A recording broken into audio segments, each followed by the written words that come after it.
Hi everyone, welcome to Carpe Diem Sailing. My name's Marco, I'm a Sail Canada cruising instructor, and in today's video we'll be covering marine first aid kits.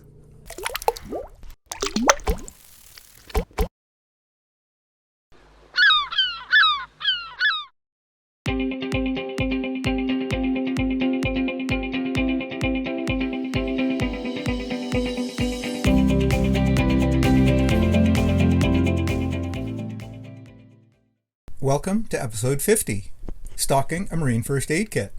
For show notes and helpful checklists, please go to www.carpediemsailing.com/shownotes. I have included a link in the description below. And now, let's get started. I'd like to start today's talk by saying that this topic today, which is talking about first aid kits, and specifically marine first aid kits, is a very large, very vast topic. I'm only going to be talking about suggestions for stocking a kit or making your own or buying one, things to look for, and things to think about.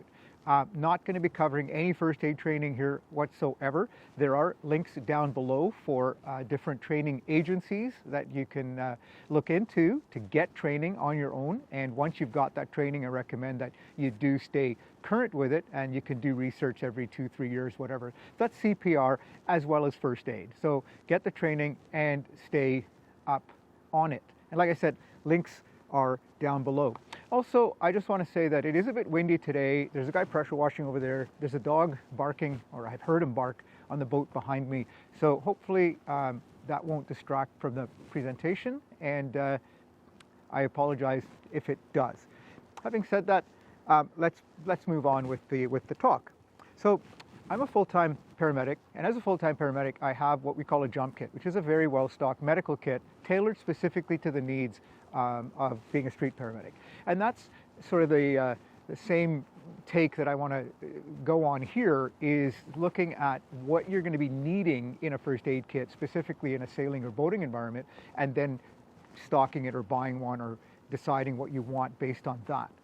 So the criteria that I've come up with as far as what to think about when you're looking at stocking or buying a kit are duration, exposure, and isolation. So things like, are you day sailing, or are you coastal cruising, or are you blue water passage making? So that's going to make a difference as to what you take, how much you take, that sort of thing.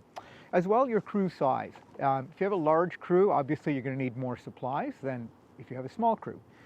Crew medical history. So I do understand that privacy concerns are important to many people, but if you can, try to obtain a confidential medical history of any serious medical problems that you should be aware of, because you might need supplies that are specific to those conditions. Ideally, those people would know who they are and they'd have what they need, but it's something to think about as well, as knowing the crew medical history is useful. And then the last thing is the skill set of the practitioner. So are you a first aid, are you trained in first aid? Are you an EMT or paramedic, an RN, a nurse, or a trauma surgeon? So depending on your skill set, you're going to have different skills and different equipment that you might want to bring with you on a trip. So the skill set will make a difference as well as going into what you pack into your kit. So a few other considerations here. The other thing I was going to say is I've got about 5 pages of notes here. I will be referring to my notes. I hope that doesn't distract too much as well, but I do want to make sure I keep my facts straight. So further considerations. Are you going to buy a ready-made kit, a kit that's specifically made for a marine first aid kit? There are a few out there. You can buy a pouch like this one and build your own, or you can modify a ready-made kit with some extra goodies that you decide you might want. So those are some things you want to think about as well. This one here is a ready-made kit. There's 2 companies I know of. I will leave this till the end and we'll do a bit of a show and tell, and I'll open it up and we'll talk about everything that's in here. So as far as it goes, here you can see a hard plastic case. It protects the contents quite well. It's a bit bulkier. It is waterproof. It will float. So for me, I think my preference tends to lean towards the hard cases. The soft cases here, they're mildly water resistant. They're certainly not waterproof, and so you do need to think about how you're going to protect the contents in a soft kit. But the soft kit, sometimes they're a bit lighter and they're a bit easier to stuff into a corner. So something to think about. Either one will work. How are they organized inside? So these hard kits are just a box. It's different. It's difficult to actually set up compartments in these smaller kits. So you'll see when we get to this one later that the stuff is all loose inside. So not that well organized compared to something like this where you've got compartments and things like that to hold, all your different contents. In here, what they've done is they've designed everything into modules. So they've got little pouches for everything, and they're well marked and labeled, and even have instructions on them. If you're going to use something like this, maybe Ziploc bags with some labeling on them, just to keep the contents protected and somewhat waterproof or water resistant. So I talked about modules, and organizing a kit into modules makes a lot of sense. And I did get the idea from this kit here. And like I said, we'll talk about the company and where you can get this kit. It is in the link down below, but we'll talk about that at the end. So the first thing I'm going to talk about as far as modules go is medications. A medication module. Now, we're going to talk initially about over-the-counter medications, but before you do add any medications to a first aid kit, do have a visit, go have a talk with your doctor and talk about a few things. So for one is make sure that you understand any allergies or contraindications of any medications you might be taking. And also sometimes doctors, they will prescribe stuff that's a little bit stronger than over-the-counter medication. So in Canada here we have what are called Tylenol 3s or T3s, and they're Tylenol and codeine, but you do need a prescription. I do take them with me on all my trips, but you do need a prescription. So have a talk with your doctor about any medications. Also oral antibiotics if you're on an offshore trip or going to the tropics, things like that. Talk to your doctor about specific medications that they might be able to prescribe for you. So now moving on to the general over-the-counter type families of medications. I'm going to start with pain control. So typically pain control, I've already mentioned the T3s, the Tylenol 3s with codeine, but generally speaking we're looking at acetaminophen, Tylenol, ibuprofen, Aleve, Advil, those types of over-the-counter type pain relievers. An antipyretic. So antipyretic means fever control. So Tylenol for a fever, Tylenol will bring a fever down. Having said that, there is some controversy about whether you should be taking antipyretics or not. Again, I'll let you make that decision. You can talk with your doctor, see what they have to say about that. Gastrointestinal upset, so diarrhea and constipation. We're going to talk about vomiting or seasickness and that sort of thing, nausea next. But to start with, loperamide, which goes by the name Imodium, Pepto-Bismol, anything like that would stop diarrhea, especially if you're chartering or if you're down in the tropics or down south, that sort of thing. Montezuma's Revenge. You want to deal with diarrhea before it gets, before it deals with you, kind of thing. Constipation, same thing. Laxatives or stool softeners, you can get them over the counter if you need them. Sometimes dietary changes can bring that on. So again, be ready for that. Now, antiemetics or anti-nausea medication. Dimenhydrinate, which goes by the trade name Gravol in North America, is extremely common, very, very popular. Everybody knows about it. You can take it by mouth in pill form. You can take it as a suppository, and then you can also inject it intramuscularly or through an IV if you have that skill set. Now, what I have found is that for seasickness, taking the Gravol the night before makes you a bit drowsy, helps you sleep, but gets into your system, and then take one in the morning before you leave. That seems to be the most effective way to do it. Take it well before you leave. Taking oral Gravol does not work. You'll either throw it up, or what I've found is anecdotally, I've tried it once where I was nauseated, I took the Gravol and I threw up within a few minutes. So taking Gravol by mouth or taking an antiemetic by mouth, specifically Gravol anyway, doesn't work very well. The suppositories, some people are squeamish about them, but I do want to mention them because they are very, very effective. So do consider that. Allergies, so hay fever, that sort of thing. We're going to talk about anaphylaxis and EpiPens a bit later on, but for now we're talking antihistamines like Allegra, or Benadryl is the most commonly known antihistamine. Zinc cream for any sort of chafing or skin irritations, salt water. You can get salt, depending again on your exposure. Zinc cream can be very soothing for any sort of chafing. Sunscreen, and then aloe if you forget your sunscreen. So aloe could be quite soothing for sunburn.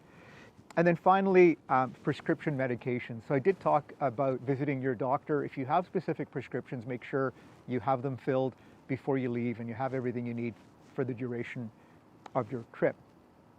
So the next module we're going to talk now is wound care. Now, wound care can go from, a small minor cut that you'll fix with a Band-Aid to some fairly major trauma, and we'll cover all of that. So the things you want to think about are dressings, so non-stick dressings, as well as some gauze, absorbent dressings like what they call abdo pads or abdominal pads, wound closures. So wound closures traditionally were steri-strips or butterfly bandages, but technology has gone a bit crazy with these wound closures. There's all kinds of fairly sophisticated wound closures now that go well beyond the old steri-strips. There are at least 3 links down below. The brand names are Zzips, Clozex, and Micromen. So take a look at those and see if those might work for you as far as wound closures go. But again, those are, we're talking fairly minor first aid when it comes to that. We're going to talk burn care. Now, burn care is the next module I'm going to talk about. And what I mean by this is, minor burns in the galley, that sort of thing around a campfire, second degree blistering, painful. That's right, not major burns, right? Major burns are an emergency. So I'm talking about small burns, and you can get these little second skin or gel packs. Some of them have lidocaine in them, which is an anesthetic, a topical anesthetic, which will help with the pain. It'll cover the area, keep it clean, and keep it from, further trauma. So now, major trauma. When we talk about major trauma, and it's not something you expect to see very often cruising, but maybe you're ashore, or who knows where this might happen, but you never know. So major trauma, be ready for it. And so the things you want to be equipped with for major trauma are a tourniquet, some kind of pressure bandage to control major arterial bleeding, chest seals. So these are, when you do your first aid course, you'll hear about open sucking chest wounds and collapsed lungs and things like that. These are commercially available, and what they'll do, they're quite sticky, and they have a one-way valve, and you just stick it over the top of it. You don't have to mess around with the tape and all the other little things we used to do back in the day. So a chest seal is handy to have should somebody ever have a penetrating chest wound to the chest wall. There's also something called quick clot, and quick clot is a hemostatic dressing which will help wounds clot faster. Technology came from the battlefield. There is some in this kit here, and there's a link below, so you can look into that. So do be ready for major trauma. The one thing I'm going to talk about with tourniquets, again, is make sure you're current on your first aid. The philosophy or the principles behind tourniquets have changed over the years. It used to be put it on, take it off, put it on, take it off. Now they say put it on, leave it on. So make sure you're current with whatever technique you're going to be using. I'm going to talk very briefly about Airway. So Airways, you can get what they call OPAs and NPAs. I'll talk a little bit more about them later. You do need to be trained on them, but at a very minimum, you need a pocket mask or a face shield to do artificial respiration in cases of cardiopulmonary arrest, and gloves and eye protection as well. So we're going to talk a bit more about that, I think, just coming up here. Fractures and sprains. So I have what's called a SAM splint. So you see a SAM splint here. It's basically a piece of aluminum foil, heavy aluminum foil with foam. It's about that long. You can fold it up, bend it, strengthen it. You make it into all kinds of shapes to work as a splint. There's also a little finger splint. You can use sometimes those tongue depressors will work. A lot of splints can also be modified with things you can find on the boat or ashore. And then a tensor bandage for sprains and also to hold the splints in place. You can also use roller bandage to hold a splint in place. Miscellaneous, I did talk briefly about PPE, but I'm just going to go over it once again. Personal protection, protective equipment. So gloves, ideally non-latex, because people do have latex allergies. Some sort of eye protection, ideally. And then, like I said, the pocket mask or the face shield. I don't know if I mentioned this, but this particular module I just call miscellaneous. So PPE fits in with miscellaneous. Beyond that, we have tweezers for splinters, things like that. Scissors. These are the sort of cheap stamped metal ones that you can get, in a drugstore. These are the Leatherman Raptors, and they're much heavier duty. They're amazing. They have a seatbelt cutter, they have a ring cutter, they have a windshield breaker as well. So really useful EMT shears. They do fold up as well.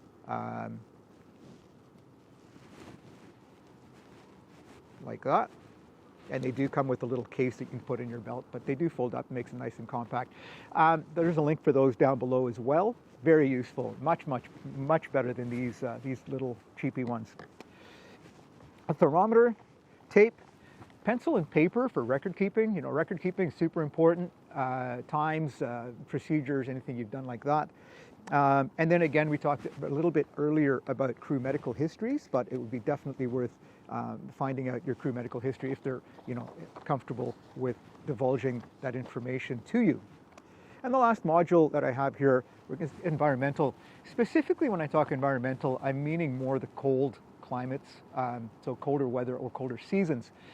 They have those foil space blankets. There's a couple of them in here.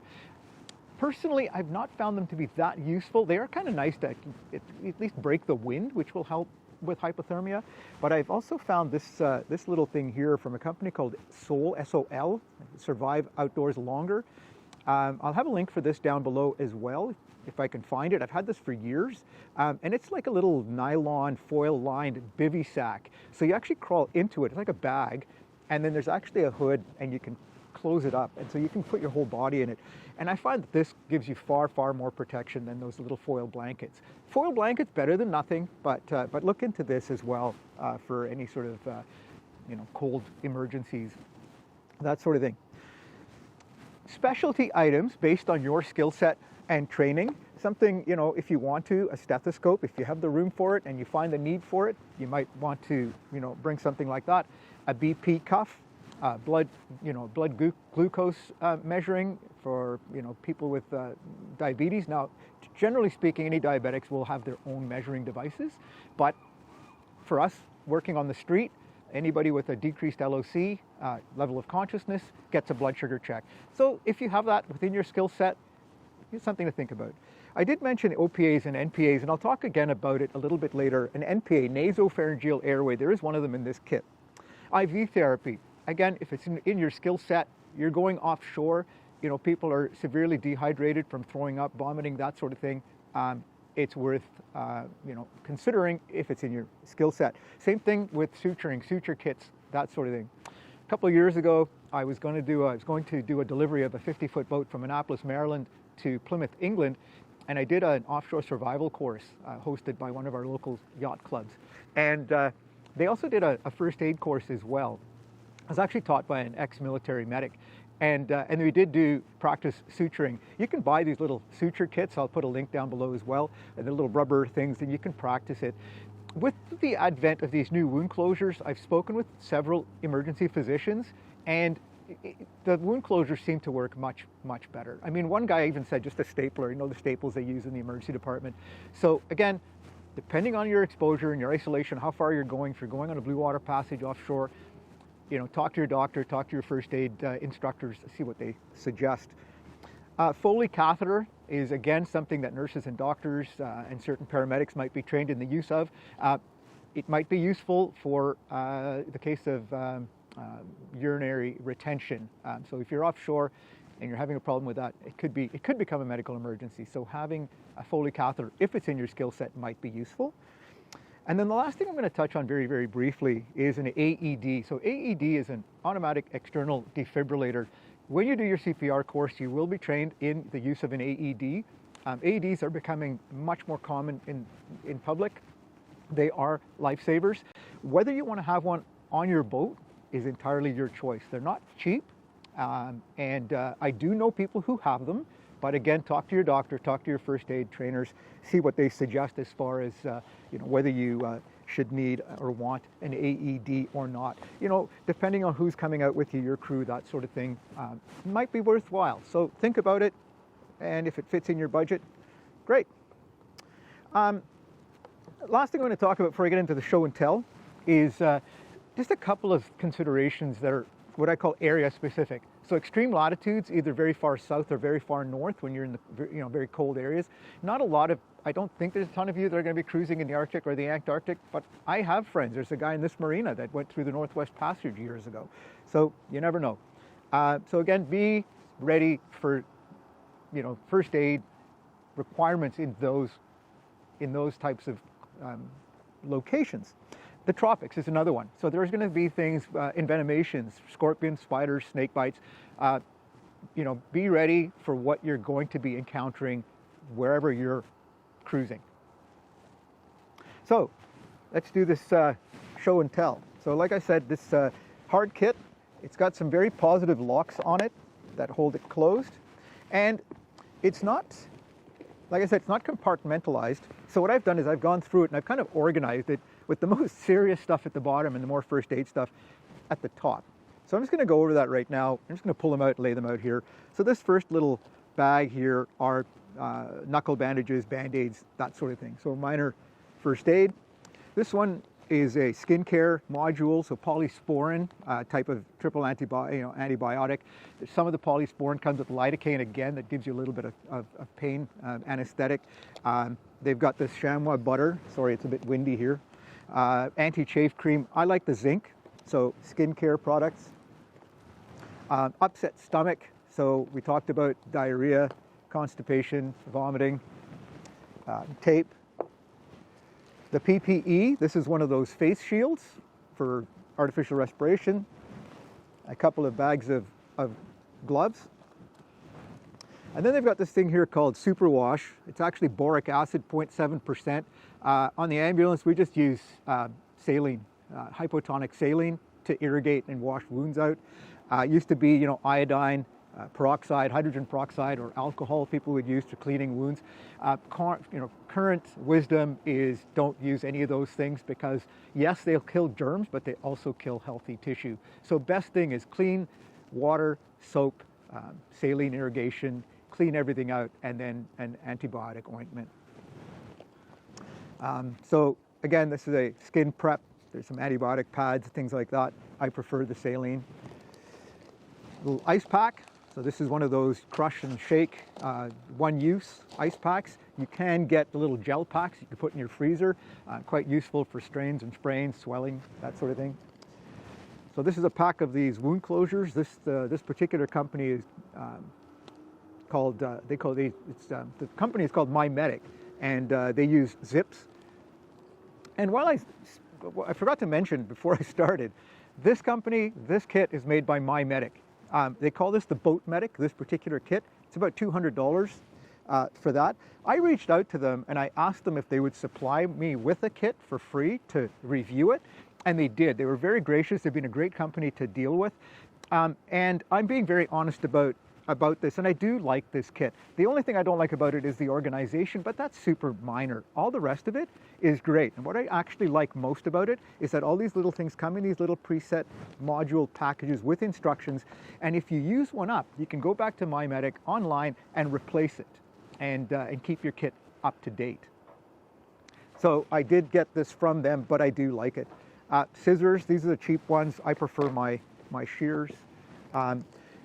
This is the nasopharyngeal airway, NPA. This is a size 28 French. What an NPA is basically a tube that goes up through the nose and then down the back of the throat.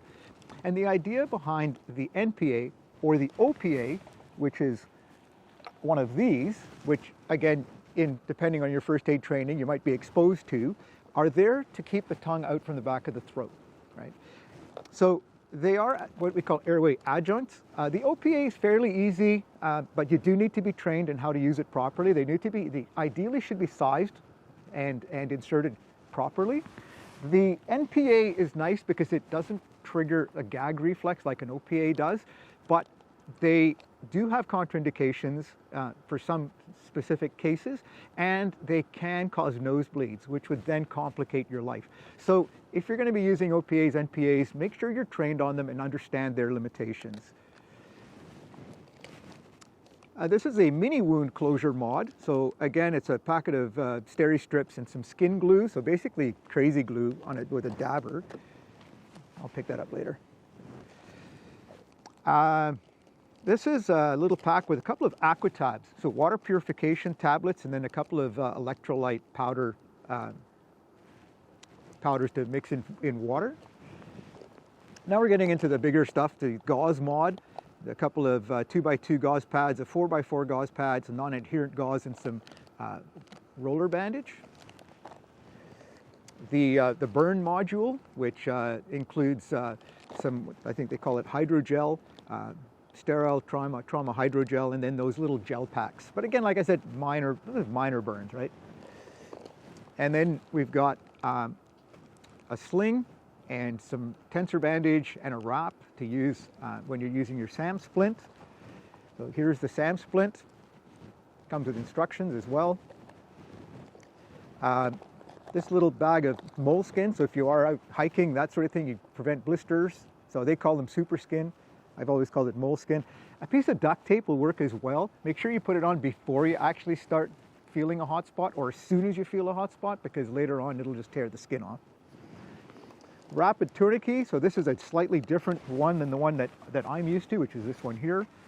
They do have instructions on them with pictures. Make sure you familiarize yourself with this equipment, and if you need to open it, try it out. Don't try to figure it out when you need it. Here's the quick clot that I mentioned, the hemostatic dressing to control dangerous bleeding. There's a tool mod, which is a thermometer, a flashlight, and it's a pen light, a whistle, tweezers, and a thermometer with some sheets for it. A pressure bandage, a couple of space blankets, and then at the very bottom we got a couple of those chest seals that I was talking about, and again with the instructions on the back.